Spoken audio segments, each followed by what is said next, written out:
थे, लेकिन आपको जानकारी देते हैं कि किस तरीके से निर्मला सीतारमण पहुंची हुई हैं जम्मू कश्मीर के अंदर, खास तौर पर और श्रीनगर के अंदर। आज उन्होंने बोला है कि जम्मू कश्मीर को कैसे विकास की राह पर आगे बढ़ाया जा सके, चाहे फिर वो कर को लेकर हो या फिर बात निवेश को लेकर हो। एक बड़ी जानकारी आपको दे देते हैं कि लोगों के सशक्तिकरण के लिए कई अहम फैसले लिए गए हैं। ये एलजी की तरफ से कहा गया है, आपको जानकारी दे रहे हैं।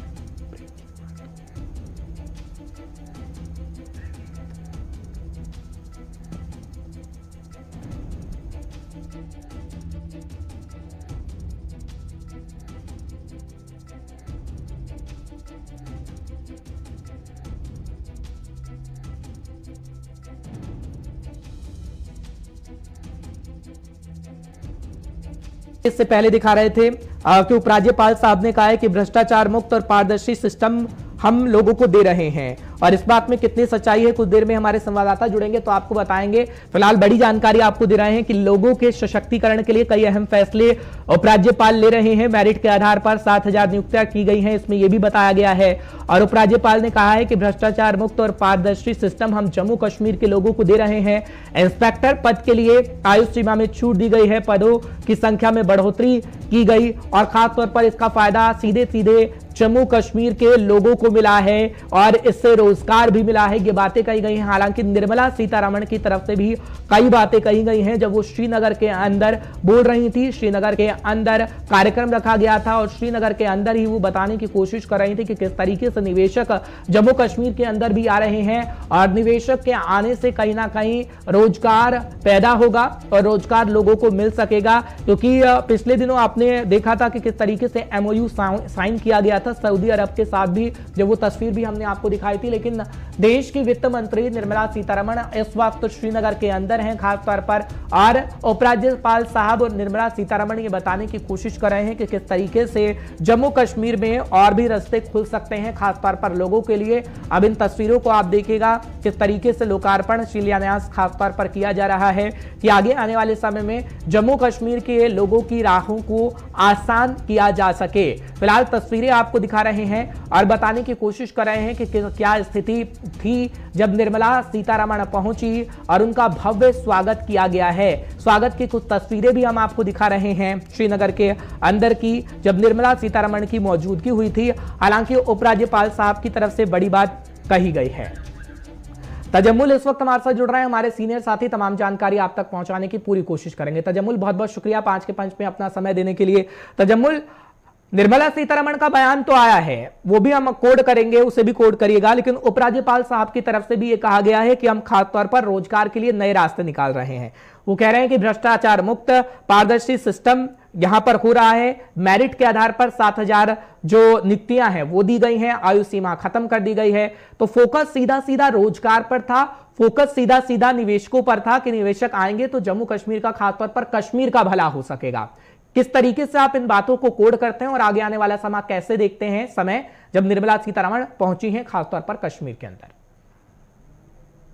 हर्ष, बहुत बहुत शुक्रिया। जम्मू कश्मीर क्या बल्कि दुनिया भर में किसी भी जगह का जब आप दौरा करेंगे तो वजीर खजाना का दौरा इंतहाई अहमियत का हामिल होता है।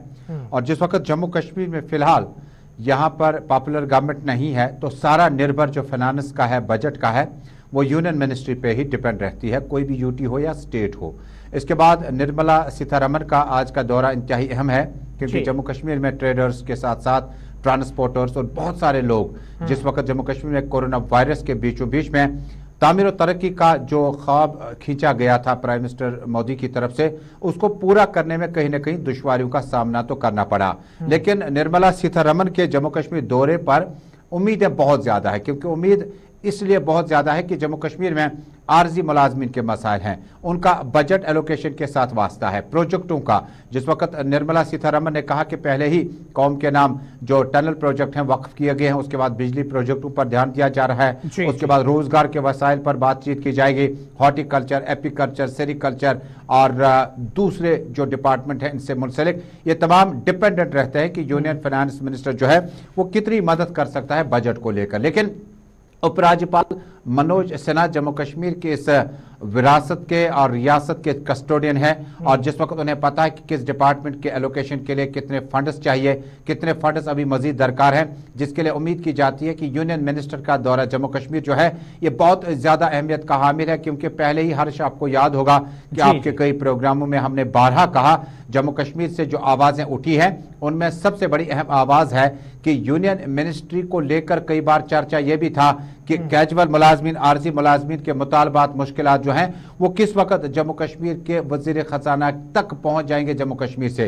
अब मुझे लगता है कि वक्त आ चुका है कि किसी खुसूसी पैकेज का ऐलान किया जाए, क्योंकि अगर आपको याद होगा जिस वक्त मुफ्ती मोहम्मद सईद वजीर आला हुआ करते थे पीडीपी बीजेपी के गठबंधन के साथ, उस वक्त प्राइम मिनिस्टर मोदी ने जम्मू कश्मीर में शेर कश्मीर स्टेडियम से 80,000 करोड़ के पैकेज का ऐलान किया था। बाद में आहिस्ता आहिस्ता आहिस्ता बताया गया कि इन पैसों में से मरकजी मावनत वाली स्कीमों के लिए भी पैसा रखा गया, नेशनल हाईवे को मजीद बेहतर करने के लिए पैसा रखा गया। हालिया दिनों आपको याद होगा कि यूनियन मिनिस्ट्री की तरफ से मरकजी नेशनल स्पॉन्सर स्कीम्स जो हैं उनका पैसा तकरीबन 18,000 करोड़ रुपए जम्मू कश्मीर के लिए मुख्तस रखा गया। सिर्फ 1,000 करोड़ रुपए अभी तक खर्च हुआ और 17,000 करोड़ रुपया जो है वो तकरीबन लैप्स होने जा रहा है, जिसका गालिबन ये मतलब होगा कि अगर इस साल में क्योंकि सर्दियां शुरू हुई वो पैसा भी खर्च नहीं हो पाए तो उसको अगले माली साल के लिए उसको शेड्यूल में रखा जाना चाहिए। आपने जिक्र किया मुफ्ती मोहम्मद सईद साहब का, मैं यहां पर एक बात कोट करना चाहूंगा क्योंकि रोजगार का एक मसला है, वो सालों से जम्मू कश्मीर के अंदर चला आ रहा है। चाहे कोई भी सरकारें हो, रोजगार को लेकर तमाम दावे वादे किए गए, लेकिन हालात कैसे हैं वो सबने देखा। अब हम देख रहे हैं कि महबूबा मुफ्ती साहिबा हो, फारूक अब्दुल्ला साहब हो, उनके हमेशा बयान आ रहे हैं, उमर अब्दुल्ला साहब भी, और वो टारगेट कर रहे हैं, उपराज्यपाल साहब को टारगेट कर रहे हैं केंद्र को कि आप नौकरियां नहीं दे रहे हैं। लेकिन आज जो उपराज्यपाल साहब की तरफ से बात की गई है कि हम ऐसे रास्ते खोल रहे हैं जिससे कहीं ना कहीं रोजगार के साधन उपलब्ध हों, क्या वाकई ऐसा हो सकेगा कि जो रास्ते हैं वो खुल सकेंगे और युवाओं को साथ लाया जाएगा, युवाओं को नौकरियां दी जाएंगी? जो बातें कही गई थी वो कोई तो सरकार पूरा करे। देखिए हर्ष, जिस वक्त रोजगार की बात करें तो रोजगार में मरकजी सरकार जो फोकस था वो industrial sector, tourism, agriculture, horticulture, apiculture, sericulture और दीगर डिपार्टमेंट से मुंसलिक आसपास था। यानी प्राइवेट सतह पर रोजगार के वसाइल जो है जम्मू कश्मीर के युवा को दिए जाएंगे। लेकिन जिस वक्त service selection board, public service commission बाकायदा तौर पर, या Jammu Kashmir police, Indian reserve police और बाकी जो मुख्तलिफ सिक्योरिटी एजेंसीज है उसमें कई बार एक बटालियनों का भी ऐलान उस वक्त की सरकारों में किया जाता रहा। लेकिन मौजूदा सरकार में जिस वक्त आप देखते हैं तो रोजगार के वसाइल मुंजमद होने लगे, सीज होने लगे। बहुत कम बार हमने नोटिफिकेशंस को पाया जिसमें 100-150 के आसपास के जो हमारे मुलाजमी लगने वाले थे उसके लिए 1 लाख 1.5 लाख के आसपास में फॉर्म फिल किए जाते हैं। यानी मरकज ने जिस वक्त जम्मू कश्मीर में यूटी सरकार को, इस स्टेट को डिमोट किया था और उसके बाद ऐलान किया था रोजगार के वसाइल पैदा किए जाएंगे, इंडस्ट्रियल सेक्टर को बढ़ावा दिया जाएगा।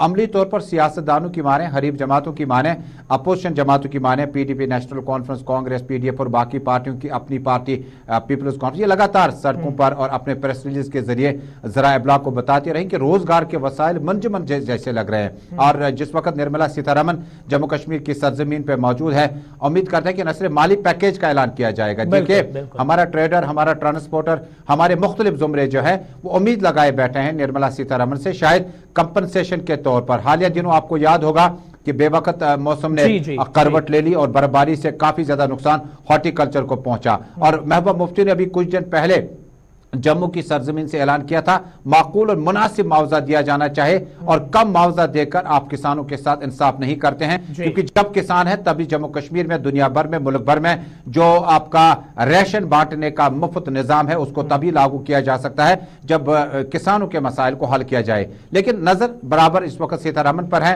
कि किस तरह से जम्मू कश्मीर में नए विकास का जो परवान चढ़ाना है उसमें फाइनेंशियल पैकेज किस तरह की होगी वो अवाम उसका बेसब्री से इंतजार करेगी। कहीं वजीर खजाना ऐसा कोई खजाना दे जो खास तौर पर जम्मू कश्मीर के काम आए। उम्मीदें लगी हैं, उम्मीद पे कहते हैं दुनिया कायम है। तजमुल, बहुत बहुत शुक्रिया हमारे साथ आने के लिए और